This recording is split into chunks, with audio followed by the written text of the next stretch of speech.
이제 어떻든 우리 저기 장강사님이 말씀하신 밭을 일궈놓은 거요. 돌 골라내고 화전민들 옛날 우리나라 농토 없을 때 화전민들 막 나무 베내고 돌 골라내고 밭을 일궈놓으니까 지금 이제 사기생들이 엄청 KTX로 달려오고 있어서 너무너무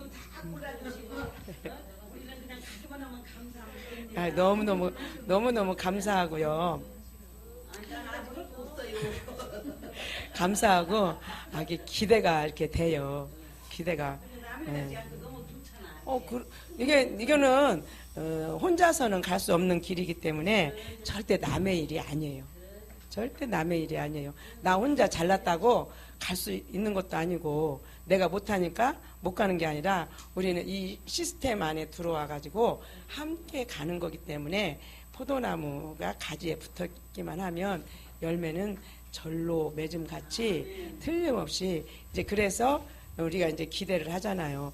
그래서 이제 우리가 신앙생활을 보편적으로 이렇게 할 때 다 천차만별이었잖아요. 이 사람은 이렇게 하고 그러면 그 사람대로 우리가 인정을 해주잖아요. 저 사람은 하나님이 저런 달란트를 주셔서 저렇게 일하시는가 보다. 그렇게 인정을 해주고 내가 못하는 거 있으면 또 잘하면은 부럽기도 하고 또 그러면서 어떻게 하면 나도 좀 더 저렇게 같이 잘해 볼 수가 있을까 그런 마음으로 이렇게 신앙생활도 해오고 목회도 해왔잖아요. 그런데 이 힐맨이라는 영성 훈련 가운데 들어와서 힐맨이라는 시스템에 들어와 보니까 우리는 너는 네 길, 너는 내 길, 네 신앙 내 신앙 아니에요. 같이 가는 거예요. 같이 가가지고 이제 만나는 거예요. 우리가 육신에 이제 종착역에서 이제 하나님 나라 가서 만나지만 우리가 신앙이 우리가 살아있을 때도 만나는 거예요. 거기에 정점에서 만나는 거예요. 그래서 정점에서 만나서 같은 뜻을 가지고 같은 언어를 쓰며 같은 마음으로 같은 음성으로 이렇게 일하는 거예요. 이게 하나님이 원하시는 뜻이에요. 그러면은 우리가 뭐 교파 따질 것도 없고 네 교회 내 교회 따질 것도 없고 뭐 시기 질투 할 필요가 없잖아요. 그런데 지금 보세요. 우리나라가 지금 기독교 100년사가 넘었는데도 얼마나 시기 질투가 지금. 그래서 내 교회 주관. 그래서 다른 교회는 문 닫아도 괜찮아. 내 교회만 부흥하면 돼. 지금 우리나라가 지금 이렇게 생겼잖아요. 하나님 나라 가면은 그러면 달라요? 그 교회 아버지 다르고 이 교회 아버지 달라요? 한 아버지 안에. 그러니까 이게 얼마나 잘못된 거예요. 이제 그건 이제 그렇고요. 어떻든 이제 하나님께서 이제 제가 이제 지금 남 얘기하는 게 아니라 제가 이렇게 이제 목회도 오래 했어요. 제가 90년도부터 했으니까 90년도 초반, 92년도, 91년도부터 이렇게 했어요. 그러니 오래 했잖아요. 그러면서 한 20년 신앙생활 하다가 이제 영성 훈련에 들어와가지고 이렇게 이제 하는데도 그냥 과거에 내가 해왔던 그런 룰로 이렇게 하다 보니까 영적으로 이렇게 내가 들어가지를 못하더라고요. 그런데 이제 하나님께서 오늘 제가 이제 말씀드리고자 하는 거는 이제 나 자신을 발견하는 게 너무 중요해요. 그런데 나 자신을 발견하는데 내게 장점이 나의 원수예요. 장점이. 왜 원수예요? 내가 잘하는 거 있으면 하나님 의지 안 해요. 내가 해요. 칭찬 듣고 능력 있고 이런 거 능력 있으니까 하나님 의지하지 않고 그러니까 지금 심리로 하는 것이죠. 완전히 육신으로 하는 것이죠. 그렇기 때문에 내가 지금까지 얼마나 우리는 많이 부르짖었습니까? 막 능력 받고 은사 받아서 막 좀 행사를 좀 해보려고 막 그렇게 저도 이제 그래서 산기도 가서 24시간을 움직이지도 않고 꼭 앉아서 기도하고 화장실도 안 가요. 그냥 그 앉은 자리에서 24시간을 그냥 앉아서 기도하고 막 그렇게 그게 하나님을 위해서 한 게 아니잖아요. 지가 은사 능력, 외적인 능력 받아서 좀 행사를 좀 해보려고 그렇게 했던 거잖아요. 그래서 그렇게 신앙생활 해오던 그런 것들로 인해서 영성 훈련하면서도 그 부분이 빨리 내가 인정을 안 하고 이렇게 안 내려놔지더라고요. 그래서 내가 다 책임져야 돼. 내가 내 인생도 책임져야 돼. 목회도 내가 다 책임져야 돼. 그런 중심으로 이제 했는데 하나님께서 이제 나라는 거를 보게 하셔가지고 먼저는 이제 이제 인식이 들어와서 그것을 인정하고 하나님 앞에 고백하니까 나라는 애가 딱 이제 내려지는 부인이 되더라고요. 부인이 되면서 그때부터 이제 영적인 진보가 일어나더라고요. 영적인 진보가 그때부터 일어나더라고요. 나를 부인하면서. 그러면서 영적인 진보가 일어나는데 요즘에는 그냥 하나님 계속 말씀을 계속 주세요. 계속 그냥 하면서도 말씀을 계속해서 이렇게 주시는데 이제 뭐냐면 이제 지난 금요일 날 이제 저희 교회에서 이제 영성 훈련을 이제 하는데 맨 먼저 마음에 주신 것은 이제 선생 되지 말라고 그랬잖아요. 야고보서 3장 1절에 그 말씀을 이렇게 딱 주셨는데 그런데 그 말씀 뒤에 또 뭐가 오냐면 고린도전서 13장 말씀이 딱 왔어요. 사랑은 뭐예요? 그러면서 이제 1절부터 14절까지 쫙 있잖아요. 그래서 1절부터 4절, 이제 5절부터 이제 6절부터 이제 7절부터 그 다음에 그런데요. 사랑이 뭐냐? 이 사랑이라는 거는 그냥 우리가 생각하는 사랑이 아니라 사랑 안에 주님이 사랑이라는 그 낱말 안에 그게 주님이더라고요. 주님. 그래서 사랑으로 하지 않는 것은 내 몸을 불살라서 내어줄지라도 그게 뭐라 그랬어요? 아무것도 아니라 울리는 꽹과리라고 그랬어요. 그런데 7절에 딱 가서 보니까 뭐라 그래요? 사랑은 오래 참는 거라 그랬어요. 하나님만 온전히 바라는 거라 그랬어요. 그런데 그것이 오래 참지 못하는 거에서 다 문제가 생기더라고요. 그러면서 또 하나님이 또 뭘 주시냐면 이제 야고보서 2장 14절에서 보면은 10가지 계명 중에 9개 다 지키다가 하나 못 지키면 어떻게 되냐? 다 어긴 거라 그래요. 그런데 저를 보니까 얼마나 참으면서 헌신하면서 희생하면서 이렇게 살아왔잖아요. 살아왔는데요. 오래 참는 것 때문에 다 엎어버려. 지금까지 9개 한 거를 다 엎어버리더라고요. 못 참으니까. 그걸 참는 건 어디까지 참아야 돼요? 그 고린도전서 13장 7절 말씀 보면 주님이 임하실 때까지 참아야 돼요. 주님이 딱 허락하실 때. 합격? 그게 가야 돼요. 합격에. 그게 오래 참는 거예요. 내 나름대로 오래 참는 거는 그거 참는 게 아니더라고요. 하나님이 이젠 됐다, 알았다, 내가 하마. 그게 오래 참는 거예요. 그런데 우리는 그 베드로가 뭐라 그랬어요? 예수님 앞에 몇 번을 용서하리까? 7번까지 하우리까? 그러니까는 70번씩 7번까지라도 해야 된다. 주님이 무한정이라기보다는 주님이 그러니까 우리 각자가 다 다르잖아요. 각자가 다르. 예. 그렇기 때문에 주님이 이제는 딱 완성시켜 놓으실 때까지 참는 게 그게 참는 거예요. 근데 그게 없으면요. 내가 할 만큼 했어. 그렇게 하면은 다 이제 행동으로 하든 마음으로 하든 입으로 하든 그걸 지금까지 해놓은 것 숲으로 돌아가 버리는 거더라고요. 그러니까 또 어떻게 해요? 다시 시작해야 돼요. 그러니까 연단이 길 수밖에 없더라고요. 하나님이 이제 조금만 더 하면 내가 뚜껑 덮었을 때 완성시켜 놓을게 이러고 계시는데 팍 해가지고 엎어버리고 인생이 그렇게 되더라고요. 살더라고요. 이게 그냥 주님으로 하지 않으면 우리가 또 어떻게 그렇게 인내를 할 수가 있겠습니까? 그러면서 이제 선생질은 또 뭐예요? 선생질이 그게 오래 참지 못하기 때문에 선생질을 하는 거더라고요. 선생질은 내가 내 가치관으로, 내 관점으로 상대방을 딱 고취시켜 놓으려고 하는 게, 그냥 선생질은 가정에서도 남편에게도 하고 자식에게도 하고 사회에서도 하고 하는 거예요.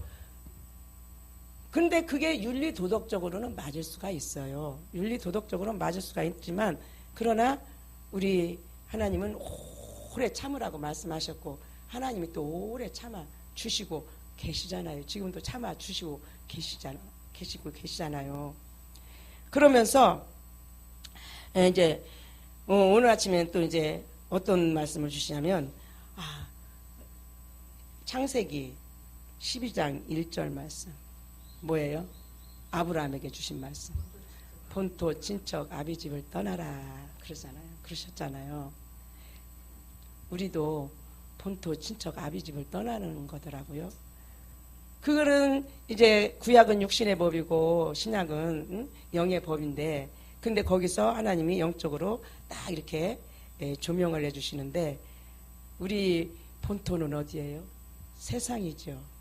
아비는 누구예요? 8장 요한복음 8장 44절 말씀. 마귀가 너희 아비라고 그러잖아요. 세상에서 본토 아비 친척집을 떠나는 게 우리가 육이 죽는 거예요. 육신 성향이 죽는 거더라고요. 그래서 사도 바울은 날마다 죽노라. 고린도전서 15장 41절인가? 나는 날마다 죽노라. 그렇게 말씀하셨고, 또 그래 우리가 참는다는 건 뭐예요? 산재물이에요. 산재물. 로마서 보면 산재물로, 로마서 12장 1, 2절에 너희가 산재물로 산제사를 드리라 그랬잖아요. 끝까지 참는 게, 그런데 우리가 심령으로 하지 않으면 참을 수가 없어요. 심리로 사는 거는 나로 사는 거기 때문에, 나로 사는 거는 다 내가 그 보상 심리가 다 있어요. 우리 집사님, 며느님이 너무나 그렇게 그냥 손주를 이뻐하시는 그 심정으로 손주를 이렇게 이뻐하시는데, 며느리를 얼마나 부럽습니까? 저도 우리 며느리 이뻐하거든요. 근데도 며느리들은요, 시금치도 안 먹는다는데 시편도 안 읽는데요.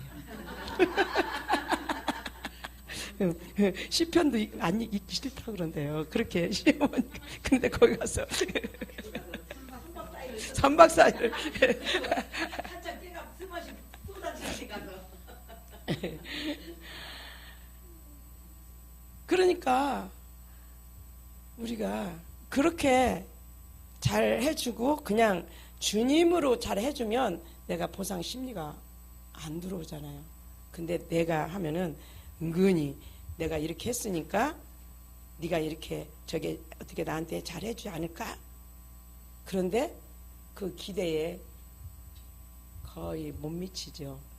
나도 남의 기대에 나도 미칠 수가 없고, 다른 분도 내 기대에 미칠 수가 없어요. 다 각각 우리는 다른 세계에 살기 때문에 바로 그러거든요.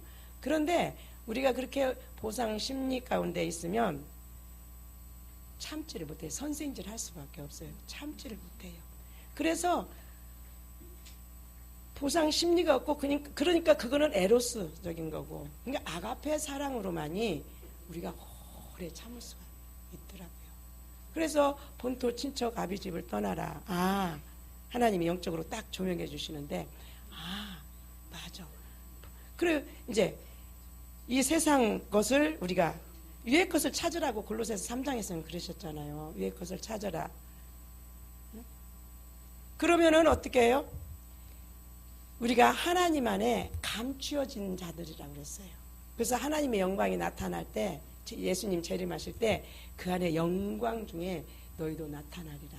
근데 우리는 하나님이 영광 중에 우리를 나타내실 때까지 우리가 오래 기다려야 되는데 참고 인내하고 그만큼 나는 이제 없어져야 되는데 나는 빨리 그냥 내가 그냥 환경이 변화되길 원하고 이 영성도 그렇더라고요. 내가 빨리 막 되고 싶은 나는 왜 이렇게 안 되지? 나는 이렇게 안 되지? 막 그런 안타까움, 애달픔이 있어요. 근데 그것도 욕망이에요. 근데 그거는 못해도 어떻든 우리가 끝까지 견디는 것. 그러면서 고린도전서 13장을 하나님이 딱 다시 조명을 쫙 해주시는데 견디는 거는 우리가 아무 능력 없어도 해요. 우리가 견디는 거는 우리가 세상 지식 없어도 해요. 재물 없어도 해요. 견디는 건 할 수 있어요. 내가. 근데 이 속에서 저라는 그 자존심과 그 육성 때문에 그걸 못하는 거예요. 그게.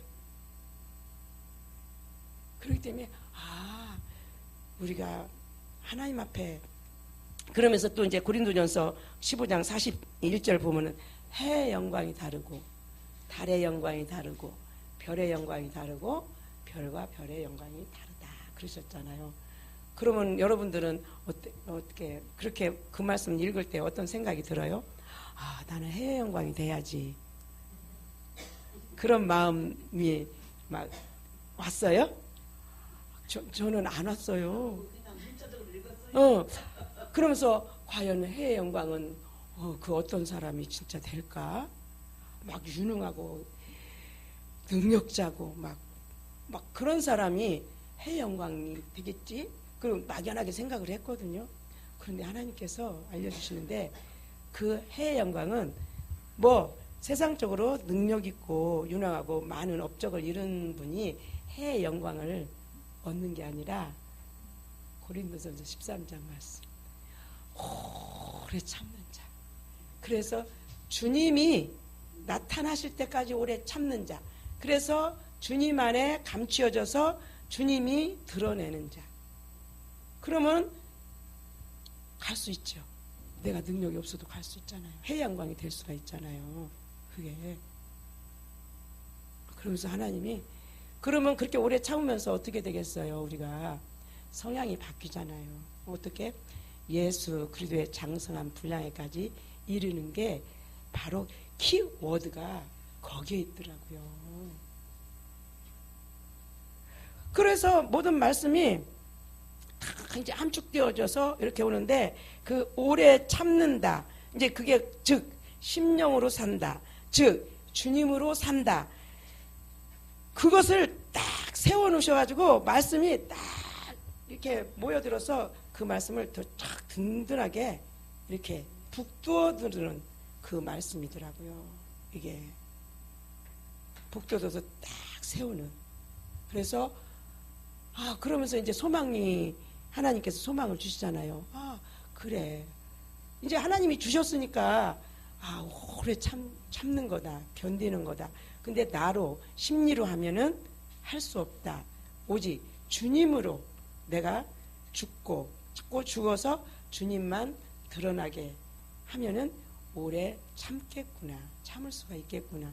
아니 내가 뭘 능력이 있어서 세상적인 뭐 능력이 있어서 뭘 가서 막 업적을 이룰 수는 없어도 내가 죽어서 오래 참아서 주님이 드러내실 때까지 해서 해의 영광을 우리가 받을 수 있다면 이건 우리가 꼭 해야 되는 거잖아요. 꼭 해야 되는 거잖아요. 그냥 나는 오래 참지 못해서 그냥 별과 별의 영광이 다른데 그 다른 그 별의 영광이라도 그냥 나는 괜찮아. 그럴 사람은 아무도 없죠. 아마 이 영성훈련 하시고 힐맨 하시는 분들은 해의 영광으로 다 가도록 하나님께서 하실 건데 여기서 키워드가 오래 참는 것. 오래 참는다는 것은 선생질 하지 않는 것. 선생질 하지 않는다는 것은 내가 날마다 죽는 것. 견디는 것. 포용 참아주는 것. 그거더라고요. 하나님이 그러면서 날마다 지금 오늘 아침에도 오는데 계속 말씀을 이제 어느 한 그 딱 이제 어느 때부터 그렇게 됐냐면요. 이제 제가 저로 살던 그것을 하나님이 이제 환상으로 보여주셔서 그거를 이제 하나님 앞에 고백드리고 그래서 그 후로는 계속 영적 진보가 계속 날마다 이렇게 이루어지더라고요. 그러니까 우리가 다른 거 막 뭘 알으려고 그것도 중요하지만 나 부인하는 것. 그래서 하나님 나로 사는 나의 옛사람을 이렇게 깨닫게 해주세요. 그래서 그것을 주님 앞에 반납해 드리면 그때부터 이제 하나님이 저와 여러분을 더 영적으로 이제 해서 진보시켜서 빨리 사람 되게 하시고 그렇게 살아지도록 주님이 이끄실 것을 믿습니다. 네. 승리합시다.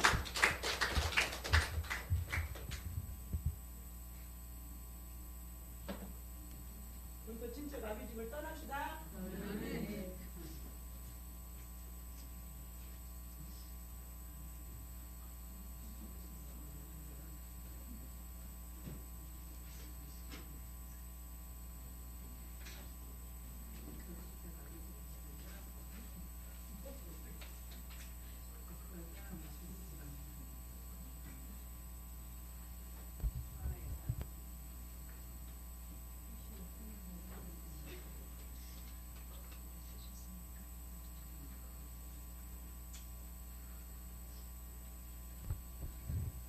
잠시 기도하심으로 이제 오후 2강이 남았는데 시간이 좀 지났으니까 적당히 그렇지만 진실되게 강의를 나눠보겠습니다. 잠시 기도합니다. 아버지 하나님 고맙고 감사합니다.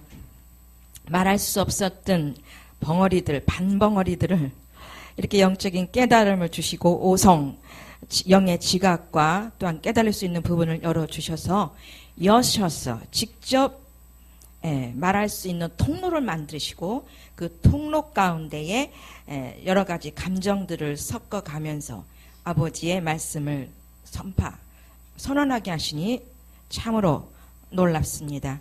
아버지 안에서 이 모든 부분들이 예수 그리스도를 통하여서 이루어감을 다시 한번 고백드리오며 날마다 진보하며 자라갈 수 있도록 우리들에게 함께 하신 은혜를 감사드리면서 오후 시간도 함께하여 주시옵소서. 예수님의 이름으로 기도드리옵나이다.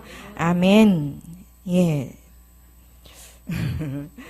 여기 앉아 계신 분들은 이제 박 목사님께서 올해 초창기 땐가 말씀하셨다고 그러죠.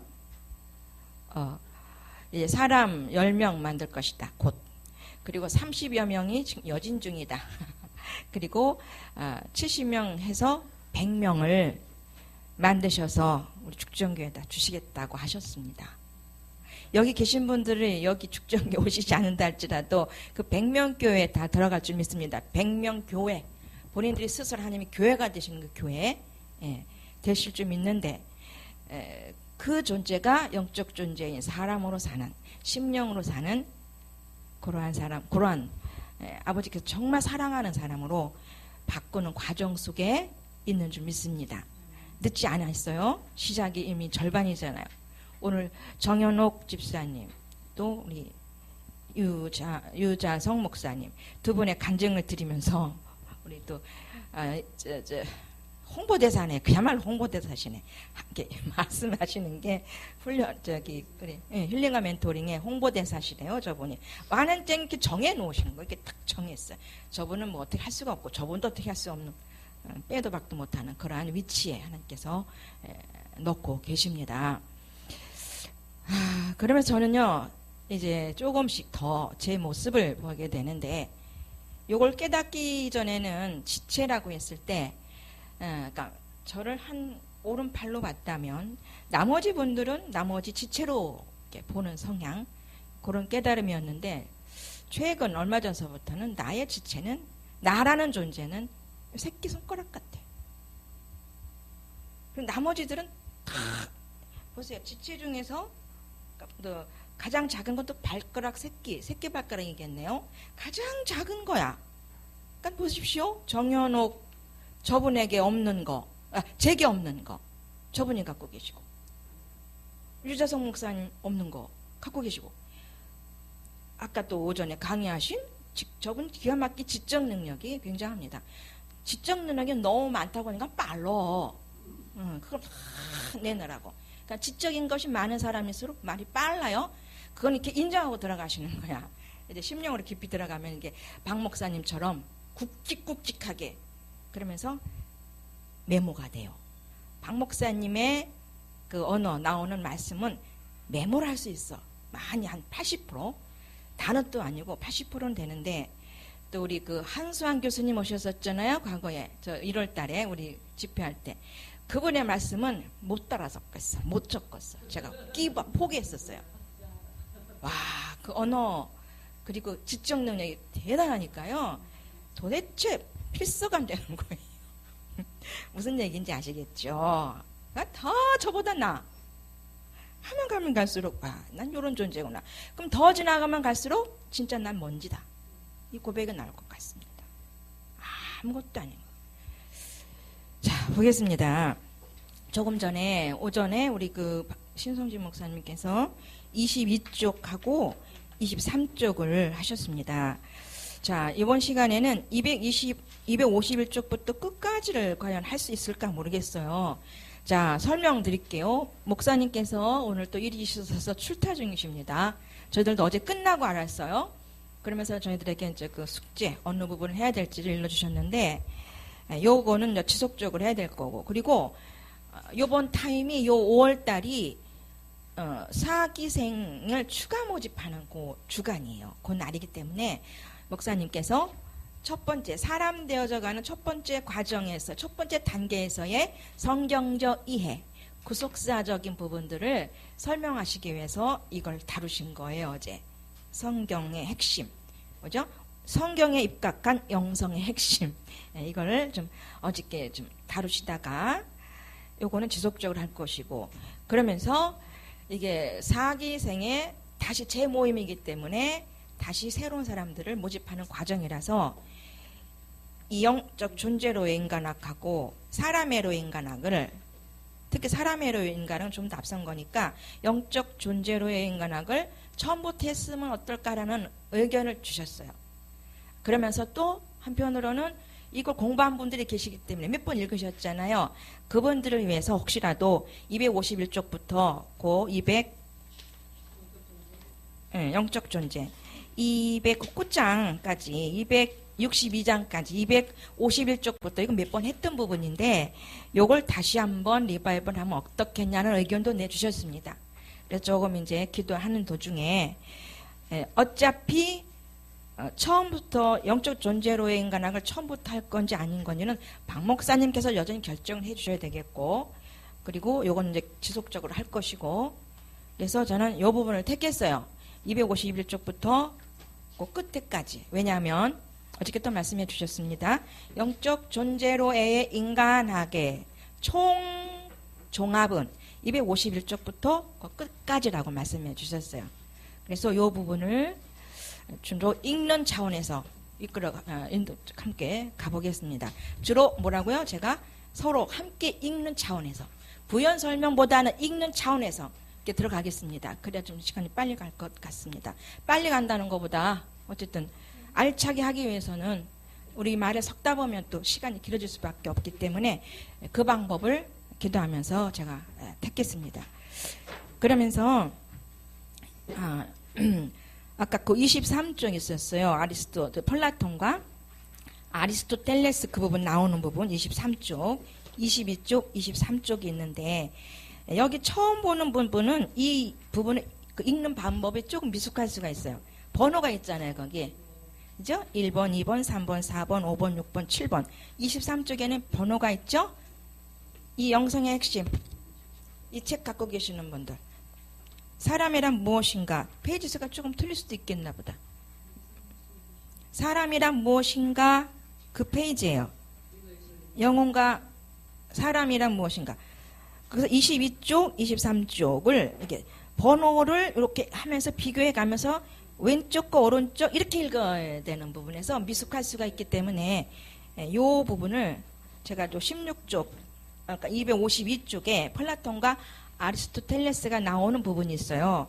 이 부분을 읽을 때 이걸 한번 함께 다시 한번 복습하는, 예습하는 마음으로, 그런 정신으로 살펴보기로 하겠습니다. 괜찮겠지요? 예, 좀 졸려올 수 있고 지루할 수 있겠지만 어차피 그라마라는 유식한 말씀 하셨다 되게 좋아하셨잖아요. 우리 입에서 그라마, 푸뉴마, 60 먹은 노인들 입에서 이런 게 나온단 말입니다. 이런 용어들이 나온다는 거지요. 예, 그러면서 이제 계속 이게 머릿속에 저장이 돼야 그걸 끄집어내시거든요. 그걸 푸뉴마, 체험해서 이해할 수 있도록, 푸뉴마라는 것은 체험해서 이해할 수 있도록 하는 그런 존재예요. 푸뉴마라는 부분이. 자, 그래서 제가 251쪽을 함께 읽으면서 진행해 보겠는데 좀 바쁘겠죠? 자, 보겠습니다. 이게 저번 달에 4월 달에 했던 부분이에요. 제가 앞쪽 했었고 뒤쪽은 우리 신목사님이 했던 부분입니다. 이 부분은 재인식, 리바이벌 해도 얼마든지 좋을 것 같아요. 종합이니까. 영적 존재로의 인간학의 종합이에요. 엑기스가 들어있단 말씀입니다. 제가 그래서 읽어갖고 수지 맞았었다고 그랬었잖아요. 예? 신학을 체험하라 그러는데 아니 조직 신학 배운 거를 체험하라는 건지 도대체 감이 안 갔었어요. 멘붕이 왔었어요. 그런데 또 그러니까 영적인 삶을 살 수 있는 그건 됐는데 신학도 체험이 안 됐고 성경도 체험이 안 됐다는 그 상담 내용을 들었을 때 제가 멘붕이 왔었다고 그랬었잖아요. 도대체 뭐야? 기준이 뭐고 어디서부터 시작을 해야 돼? 신학이 체험이 안 됐다면 성경 66권을 다시 이걸 다시 체험해야 된다는 건가? 이렇게 처음엔 들었고, 그 다음에는 신학 체험? 그 옛날 학교 다녔을 때 그 신학, 조직 신학 뭐 이런 걸, 그걸 체험하라는 건가?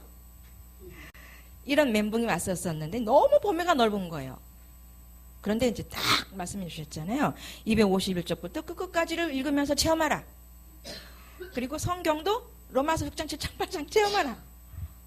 나중에는 고린도후서 3, 4, 5, 6, 7을 체험하라. 이렇게 딱딱 본인이 목사님께서 경험하고 체험됐던 부분을, 그래서 이해됐던 부분을 우리에게 이렇게 하라고 제시하시고 따라오라고 이렇게 주신 거였거든요. 그러니까 얼마나 축소가 됐어요. 좁혀졌고 성경 66권 체험 안 해도 되고 간혹 체험은 된 부분이 있었지만 그런 거거든요. 그러면서 이게 1단계에서부터 6단계까지 체험하십시오. 이게 사람이 되는 과정입니다. 그래서 사람 되어지는 첫 번째 과정이 뭐라고요?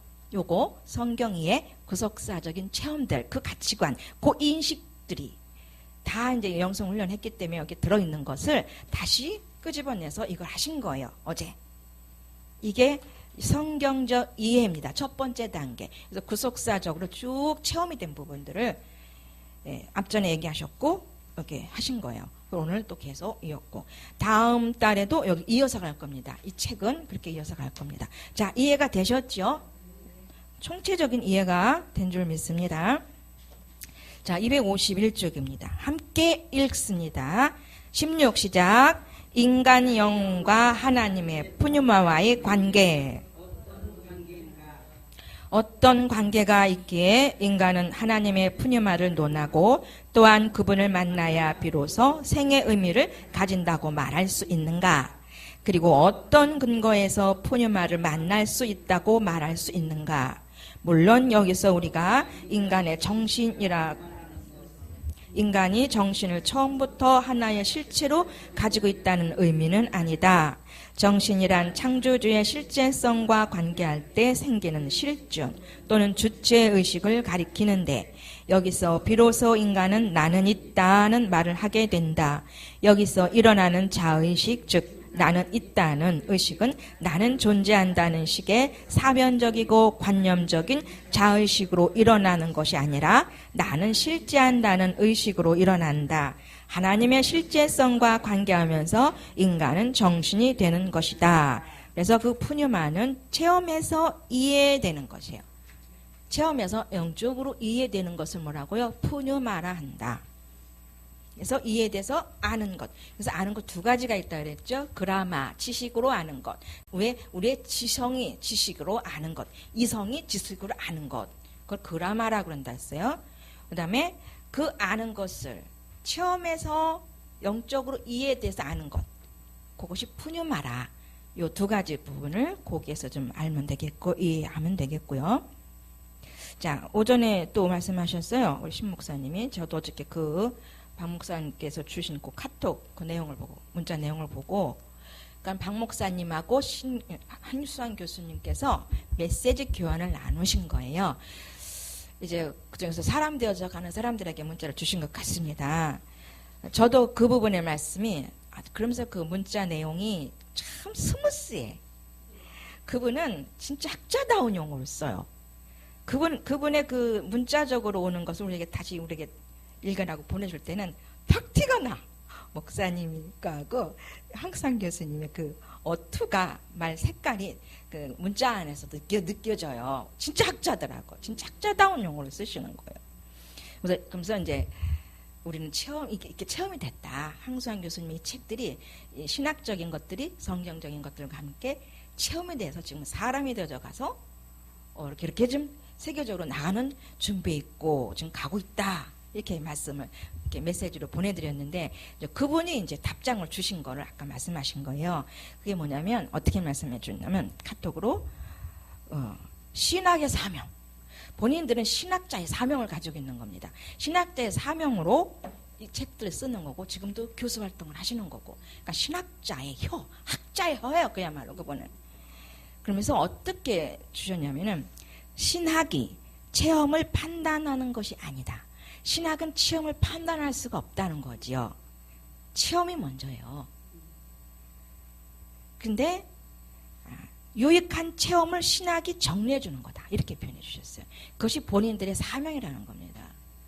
그러면서 체험을 이론화시킬 수는 없어도 지금 목사님이 이런저런 체험을 말씀하시는 걸 보니까 맞습니다. 맞게 여깁니다라고 이렇게 답장을 해 주셨어요.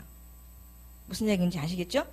더 이상 어떤 말씀 안 해도, 제가 어떤 거 전해드리지 아니해도 진짜 저는 어떤 걸 느꼈냐면 바늘과 실 같은 느낌. 목사님의 사역과 한수환 그분의 사역이 바늘과 실 같은 느낌을 제가 받았습니다. 뗄래야 뗄 수 없죠. 그러면서 한 땀 한 땀 그 바늘의 역할, 실의 역할을 헝겊에 수놓고 꿰매가는 것처럼 그렇게 이 사역을 함께 이렇게 체험과 신학이 엮어져서 우리에게도 그게 전달돼서, 보십시오. 오늘 간증들 대단하잖아요. 사기생들 간증. 우리 이제 얼마 전에 얘기했던 것을 지금 얘기하시오. 이분들은 작년 초반? 작년 후반. 사람 되기 이전, 다들 몇 프로 되기 이전. 올해들 자, 하여튼 잘 오셨어요. 사기생들. 우리 큰며느님 재밌어요? 예. 자, 읽겠습니다. 그것까지 읽었죠? 그래서 그 나는 있다죠? I am. 그게 나는 있어서 일어나는 곳이 어디다? 우리의 심령이다. 어디 있어? 내 안에 있어. 심령 안에 나타나는 I am을 1인칭으로 지금 말씀해 주셨어요. 여기에서. 그래서 하나님의 실제성과 관계하면서 인간은 정신이 된다. 이렇게 학적으로 표현해 주셨습니다. 자, 시작. 두 번째. 인간이 정신이 되는 것은 하나님의 실제성을 만나면서부터만은 아니다. 자연과 관계할 때도 인간은 정신이 된다. 그러나 자연과 관계하는 정신과 하나님과 관계하는 정신은 구분되어야 한다. 인간이 자연과 관계하면서 정신이 되는 것을 우리는 심리라고 부를 수 있다. 그러나 창조주의 영과 관계하면서 갖게 되는 정신은 심리와 구분되는 존재, 즉 심령이라고 할 수 있다. 이 심령을 엄밀히 의미해서 정신이라고 말할 수 있는 것이다. 여기 잠깐 보면 그 심령, 심리 정확히 나와 있죠. 많이 읽은 부분들이죠. 그래서 인간의 심리는 사단이 공격하는 곳이고, 사람은 하나님의 영을 받으면서 심령이 되어서 하나님의 정신으로 갈 수 있다. 그러니까 심령이 돼야 사람이 된다는 걸 인정받는 겁니다. 사람이 될 때, 사람이 심령이 되면서 인간이 아닌 사람이 될 때 하나님의 정신이 되어 하나님의 정신 속에, 정신 안에 문장을 떠오르게 하십니다. 그래서 계속 말씀이 요새 계속 말씀을 이렇게 인도해 가시는 거예요. 그러니까 저는 이걸 순서대로 체험하게 해주셨어요. 순서대로. 그래서 심리가 영이 더러워지니까 심리로 가는 거잖아요. 그냥 그 말씀 안에서 깨달아지니까 이거 심리로 갈 필요가 없는 거예요. 그러면서 제가 99% 갔던 것 같아. 영이 더러워지는 거야. 심리로 들어가면 무조건. 저는 거기서 조금 약간 좀 이해가 부족했다 그랬었잖아요. 왜? 영은 안 더러워진 줄 알았어요. 영이 더러워진다는 거예요. 그걸 그 데살로니가 전서 5장을 쫙 읽으면서 내적 성령 충만, 영혼, 몸, 정신, 심, 특히 영혼, 몸이 점도 흠도 티도 없이 보존할 수 있을까요? 보존할 수 있어요? 사람이 되면, 심령일 때. 그게 알아지니까, 그게 깨달아지니까 심리로 가는 거 하면 안 되잖아요. 이미 심리로 가는 게 뭔지 아니까. 머리는 가만히 있는데 왜 여기서 뭐가 깔짝거려? 머리는 가만히 있는데 왜 여기서 깔짝거려? 심리로 있는 거예요, 이것도. 그러면서 영이 이미 심리 속에 들어가 있기 때문에 깔짝거리는 거예요, 여기가. 그래서 심령이 안 되면 안 돼요. 무조건 100% 심령으로 살아야 되는 것이 알아져지고 사람이 되는 부분이니까. 그러면서 이렇게 정신 안에, 하나님은 정신 안에. 자, 우리 통일하자고요. 하나님 정신이라고 배우셨어요. 그죠? 예수님 정신 물론 맞습니다만 우리 언어를 통일합시다. 하나님 정신, 하나님의 정신. 심령이 되면 사람이 되어서 하나님의 정신이 되면 문장이 떠오르게 하신다는 겁니다. 그 문장이 떠오르게 하는 데서 말씀을 함께 하니까 그게 마지막 6번째. 그게 이제 간혹가록 체험됐던 부분이지만은 완벽하게 그 체험을 이루시더라는 거예요. 정신이 되어서 문장을 만들어 가시고 문장으로 이끌어가는 그 마지막 코스를 통과하게 하면서 완전 100% 사람을 제가 확실하게 느꼈고 경험됐고 또 이렇게 타인을 통해서 들었고 목사님의 그 상담 메시지를 통해서 확실하게 정했거든요. 난 아까 간증하신 유자선 목사님은 박조선 목사님 그 입술은 대원이의 입술이고 그나 하시는 말씀이 아니에요. 거의 100%가. 근데 훈련은 강사로 쓰시겠다 분명히 말씀하셨어요. 제가 몇 번 가긴 했잖아요. 목사님께. 이제 갈등 안 가죠. 절대. 그래서 낮이나 밤이나 달려야 할 때 책임감 의무를 부여받으셨어요. 지금. 그렇게 가면서 또 몰라요. 어느 분에게 어느 예언이 나갈지 몰라요. 여기 계시는 분들에게서. 우리 이기용 목사님 저분이 영성 훈련에 힐링한 멘토링에 대변인이 될 줄 누가 알았어? 수염 요가 하나 가르쳐 주셨지? 누가 알았어? 몰랐어요. 근데 지금 다 이때에 저분에게 대변이라는 걸 왜 말씀해 주시겠어요? 내가 너를 택하여 불렀어. 여기까지 달려오게 하신 이유가 목적이 뭐야? 그래서 탁 힘을 실어주시는 거예요. 저분에게. 힘을 실어주시는 거예요. 이때쯤에서. 때와 신은 아버지께 있는 줄 믿습니다. 일으키는 때와 신은 아버지 주권하에 있는 거예요. 그러니까 저 여러분들은 언제 어느 때 어떤 말씀을 성령님을 통해서 박목님의 입술을 통해서 하실지 몰라요. 저 여러분들은요. 자, 누구에게나 다 하나님 사랑하시기 때문에 하실 줄 믿습니다. 다 특성과 그 사람만의 어떤 부분이 있잖아요. 그런 부분을 쓰실 줄 믿습니다. 개개인적으로요. 자, 넘어가겠습니다.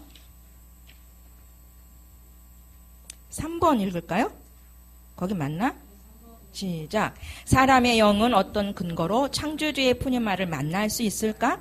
만약 누군가 지금 서구의 문화사와 정신사를 바로잡고 있는 정신이 과연 어떤 정신인가를 물어온다면 우리는 그것이 헬라의 형이상학과 관계되는 정신, 다시 말해 아리스토텔레스와 헤겔의 형이상학에 근거한 정신이라고 말하지 않을 수 없다. 이에 따르면 신은 정신이다.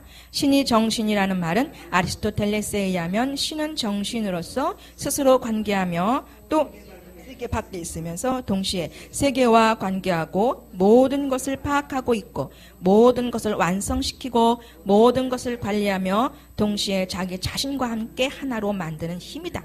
그러므로 정신은 자기 스스로 사유하면서 동시에 자신을 사유하는 존재자, 인간의 정신, 함께하는 힘인 것이다. 아리스토텔레스에 의하면 정신이 살아있다는 사실을 확인하는 길은 사유에 있다. 그것은 객체와 관계하면서 자기를 잃지 않는데 왜냐하면 자신을 사유하는 존재자에 의해 자기 자신이 다시 확인되기 때문이다. 그 정신은 사유하는 힘 내지 행위라고 할 수 있다. 다시 말해서 아리스토텔레스에게 있어서 정신이란 자기 자신을 사유하면서 동시에 자기 자신을 사유하는 존재자를 통해 자기 자신을 대상으로 세우는 능력 내지 힘인 것이다. 좀 더 읽어요. 아리스토텔레스는 이렇게 자기 자신을 사유하면서 자신을 사유하는 존재들을 통해 자신을 다시 세우는 행위를 생이라고 했고 이것을 신적인 것 또는 영원한 것으로 규정했다. 결국 그에게서의 정신이란 스스로를 세우는 것을 의미한다. 그리고 스스로를 세우는 행위는 사유에 의해서 진행된다.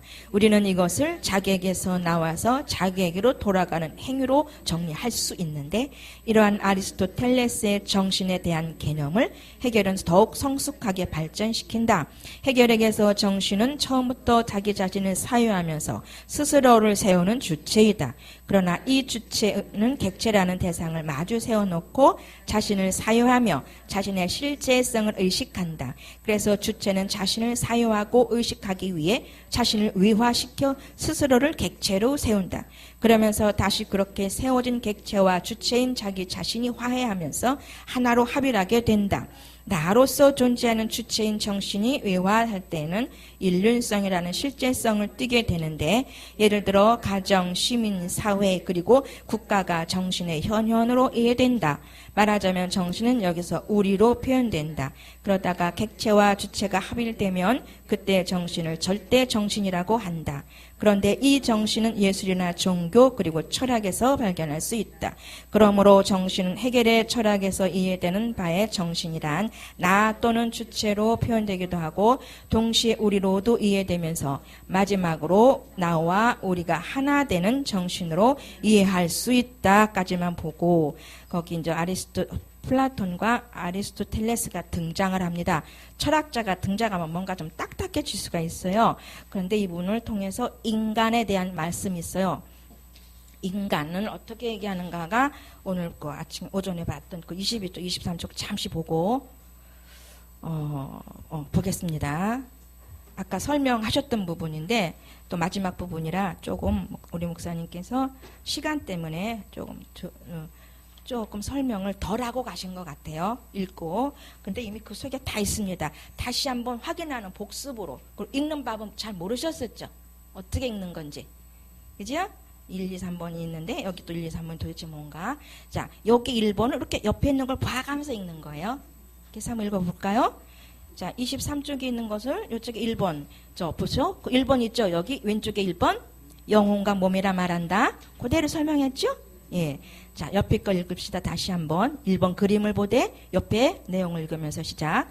1번 영혼과 몸이라 한다. 사람이란 그렇게 얘기하는 거예요. 그 다음에 영혼은 비물질, 정신이라고 말하고 몸을 물질이라고 한다. 아까 설명했어요. 두 번째, 플라톤은 두 번째가 어디 있는지 아시죠? 플라톤 네모칸에 플라톤은 인간을 영혼과 몸이라고 말한 학자로서 영혼은 푸시케, 소울로 통용한다. 그러나 그의 제자인 아리스토텔레스는 초기에는 스승과 같이 말했다. 하면서 거기 그 소문자 A가 있어요. 그걸 또 찾아봐야죠. 그 A가 어디 있는지 보이죠? 아리스토텔레스 그림으로 그렸어요. 그죠? 영혼 아래 몸 이렇게 A가 있고 그 B가 있고 그 설명 읽을 수 있겠죠 이제? 그런 식으로 했다는 겁니다. 또 4번은 또한 정신이 있는데 썼어요. 정신 그림에 있고 옆에 푸네마 스피릿 그래서 여기는 정신은 푸네마 스피릿으로 통용이 되는데 이 부분을 이데아 쪽으로도 해석을 했다는 거예요.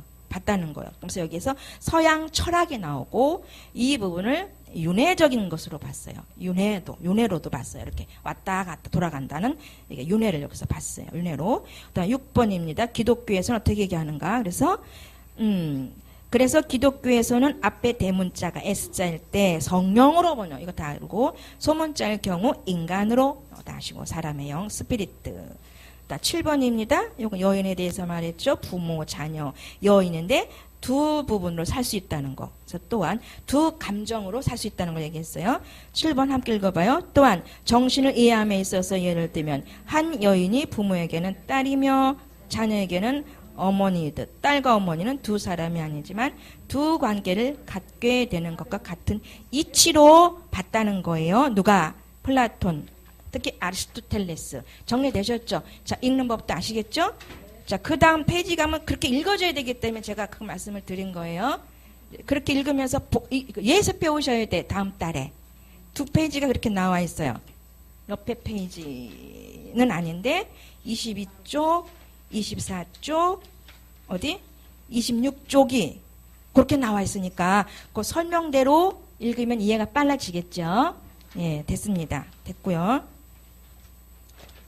이쪽에서 말하는 그 아리스토텔레스와 플라톤에 대해서 거기서 이제 그 진료와 형상을 그 설명하기 위해서 이 부분을 좀 드러내 주셨어요. 그래서 플라톤의 제자가 누구다? 아리스토텔레스다. 그래서 인간은 이 플라톤은 인간을 어떻게 봤는가 그걸 설명한 부분이죠. 그러면서 그 부분을 아리스토텔레스가 어떻게 봤다 그랬어요. 대리석 조각을 보면서 대리석 속에 있는 대리석은 진료잖아요. 아까 다 설명해 드렸어요. 신선임 목사님께서 그것을 진료로 보고 그 상을 구상, 형상으로 봤다 그랬습니다. 그래서 하나로 봤다는 거예요. 인간은 그냥 통틀어서 하나로 봤다. 아리스토텔레스는 하나로 봐서 통전적으로 봤고 플라톤은 그래도 이분설적으로 봤다는 그걸로 좀 이해하면 되겠습니다. 그래서 형이상학, 형이학도 조금 복잡한 말이 나오려고 그러죠. 그러니까 형이상학은 그냥 뭐예요? 형체가 없는 걸 감각으로도 알 수 없고 오직 사유와 생각하고 느낌 어떤 직관으로 그렇게 의해서 알 수 있도록 하는 학문이에요. 형이상학은.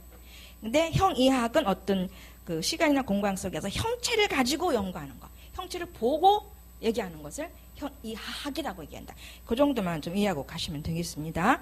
좀 이해가 되시겠죠? 네, 넘어갑니다. 자, 세 번째죠. 그러니까 254쪽 세 번째 시작. 이런 관점에서 보면 개별자로서의 인간과 공동체로서의 사회 내지 국가 등 이 세계는 온통 신의 정신의 표현이라고 할 수 있다. 정신이란 자신에게서 나와서 자신이 세운 객체로서의 타자와 화해하면서 그 타자에서 다시 자신에게로 돌아가는 주체이기 때문이다. 헤겔이 정신을 이렇게 묘사하는 것은 현실적인 삶의 관계 속에 있는 현실적인 인간 공동체와 현실적인 통일성, 즉 자연과 문화의 통일을 만드는 힘을 찾기 위함이다. 헤겔은 그래서 이러한 통일성을 매개하는 힘을 사랑 또는 현실로 임한 신성 등으로 명명하였다. 헤겔이 말하는 이 정신은 마치 신학에서 논의되는 성령과 착각을 일으키게 하는데 과연 헤겔이 말하는 정신이 신학에서 논의되는 성령으로 이해할 수 있는가 하는 질문에 대하여 그것은 인격적 존재로서의 성령과 일치될 수 없음을 알게 된다. 즉 헤겔이 말하는 정신 이해에 있어서 우선 그가 정신을 상당히 낙관적이고 낭만적으로 이해했다는 점을 지적할 수 있는데 우리가 사는 현실 세계에서는 개인과 공동체, 자연과 문화가 서로 조화 있게 통일되어 나타나는 경우도 있지만 오히려 그 반대인 경우가 더 많다는 것은 자명한 사실이다. 갈등과 분쟁과 갈등, 분노와 투쟁, 반목과 냉전, 개인적 토는 총체적 이기주의가 범람하는 이런 악한 현실에서 헤겔이 말하는 정신은 과연 우리에게 참다운 해결을 줄 수 있을까? 자기 자신을 의식하기 위해 자신이 객체를 세우고 그 객체와 화해하면서 다시 자신에게로 돌아가는 정도의 정신이 인간 실존의 상황에서 발생하는 심각한 문제와 죄를 치료해 줄 수 있겠는가? 현실 세계의 악이란 공동체라는 대단의 집단에 의해서도 생기지만 현실 세계의 악이란 공동체라는 대단의 집단에 의해서도 생기지만 개별적 인간의 본질적인 악함이 총체적으로 반영되어 걷잡을 수 없는 악의 세계가 되었다고 보는 것이 옳은 판단이 아닐까? 그래서 헤겔의 정신 이해는 이런 죄악된 세상을 실제로 고치고 변화시키는 힘을 가진 정신이 아니라 오직 세상이 좋아 있게 되었으면 좋겠다는 헤겔 자신의 이상적인 삶의 방향을 이해일 뿐이다. 제시하는 이해일 뿐이다. 그것은 개별적 실존의 문제와 관계하여 그 실존을 실제로 치료하고 고치고 해결하고 역사하는 정신은 결코 아니다. 다시 말해 그의 정신은 상실된 실제성을 꿈꾸는 정신에 불과한 이상이다. 말하자면 해겔은 세속화된 메시아주의 발상을 가진 자인 것이다. 그러나 성경에서 증거되는 성령은 해겔이 노라는 그런 정신이 결코 아니다. 우리는 서구 정신사를 지배해온 정신의 개념이 그다지 성경적이고 실제적인 성령에 기초한 개념이 아님을 보게 된다. 서구 정신사를 지배해온 정신의 개념은 확실히 사변적이고 철학적인 이해에 서 있다. 그 정신은 나라는 한 개인의 실존 및 영혼과는 별로 무관한 이상주의적인 정신이다. 결국은 뭐예요? 해겔이나 그 앞서서 있었던 이 서구의 이 철학자들은 그냥 영혼과는 무관한 이상주의적인 정신을 얘기했다는 겁니다. 결국은 죄를 해결할 수 없는, 본질을 파악할 수 없는, 파헤칠 수 없는, 도달할 수 없는 그 학문에 매여 있었다는 겁니다. 그렇지만 연구를 통해서 결국은 우리의 죄를 해결할 수 있는 그 정신의 부분에서 해결해 줄 수 있는 것을 성경에서 찾았다는 것을 결론 지어주는 내용이에요. 여러 가지 비유를 그 철학적인 말을 많이 했지만 이해가 되시죠? 예.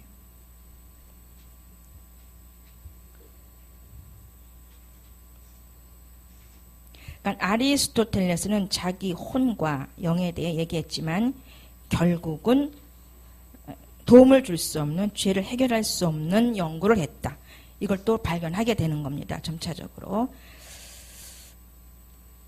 그래서 해겔은 공동체 유익을 주기 위한 부분을 연구했지만 그것도 뭐예요? 결국은 다 죄를 더 낳을 수밖에 없는, 죄를 더 발생할 수밖에 없는 부분이었다는 것을 얘기하고 있습니다. 자, 4번 들어가겠습니다. 시작. 그러면 성경에서 증거된 하나님의 영은 어떤 영인가? 특히 푸뉴마는 신학적인 개념인데 개념은 사실 최근까지 보통 정신으로 이해되어 왔다. 여기서 말하는 정신이란 분명 헬라적 사고에서 말하는 누스 혹은 피지케로스, 다시 말해 인간의 인식 능력 혹은 윤리적 원리, 자연과 육체의 감각과 대립되는 개념으로서의 정신이다. 만약에 푸뉴마가 이런 식의 철학적이고 헬라적인 정신으로 이해된다면 확실히 그것은 성경에서 증거되는 푸뉴마의 이해와는 다르다고 할 수 있다. 왜냐하면 성경에서 증거되는 푸뉴마의 자격은 헬라적인 사회에서 보듯이 이성적이라기보다는 오히려 초자연적이라고 할 만한 신적인 힘의 방식을 가리키기 때문이다. 바울은 이것을 새로운 변화라고 했는데 그것은 윤리적인 개념이 아니라 초자연적인 것, 하나님으로부터 작용되는 기적과 같은 것이다. 거기에서 그 두 가지 영어 있죠. 뉴스라는 단어와 푸시케라고 하는 부분. 그것이 이제 헬라 정신의 부분에서 헬라적 사고에서 말한다고 헬라적인 부분에서 표현한 부분인데 그 누스라는 것은 그 혼의 지성이라고도 한다고 해요. 혼의 지성이다, 혼의 생각이다 이렇게 표현하고 거기에 나오는 푸시케는 혼, 푸시케 영에 가까이 있는 혼, 그 푸시케는 그렇게 표현한다고도 하고 거기엔 나오지 않지만 그 카르디아라고 하는 용어가 있는데 그건 감정적 혼. 뭐 이거 들어서 아는 분도 계시고 저는 여기 좀 필요해서 제가 필사를 해놓은 부분을 좀 읽어드리는 겁니다. 카르디아는 감정적 혼이다. 뭐 사르코스는 육에 가까운 육신의 부분이다. 이런 부분 뭐 필요하시면 쓰셔도 상관없습니다만은 지식으로 이해해도 되겠어요. 그러니까 여기는 누스라는 부분은 혼의 지성, 혼을 얘기한다는 거예요. 아까 말씀했죠. 혼이 얼마나 중요한지. 그러니까 전체적인 우리의 총 사령관이 정신이어야 된다는 거죠. 올바른 혼과 영이 합해진 정신. 심령이 돼야 그 정신이 된다는 거죠. 그 심령은 혼과 영의 마음이에요. 혼과 영의 마음 부분이 심령이거든요. 이해되겠죠? 아멘이죠. 심령은 혼과 영의 마음이 심령이다. 플러스된 마음이 심령이 된 거예요. 그러니까 혼이 영을 생각하면 심령이 되는 거예요. 혼이 운전을 잘했어. 어디로? 성경으로 돌아갔어. 운전을 잘해서 어디로 가? 찬양으로 가. 운전을 잘해서 주님에게 가. 그러니까 혼이 잘 되는 것은 범사가 잘 된다. 심령이 되니까 심령이 뭐야? 하나님의 마음이잖아요. 그러니까 심령이 된 모든 것이 다 잘 된다. 성령의 지도 인도를 받아서 했더니 수지 맞으셨잖아요. 아까 간증하셨죠. 청년옥 집사님께서. 수지 마셨잖아요. 며느리. 성령의 지도인들을 쫓아서 했더니 금일봉 얼마 넣었어요? 그게 어마어마하게 많지 않았나 좀 그렇게 듣더니 아니에요? 자 넘어가겠습니다. 어딨죠? 오리지널로 들어갑니다. 시간은 어떻게 돼요? 쉬고 쉬다 할게요. 자, 5분만 쉴게요. 5분만 쉬세요.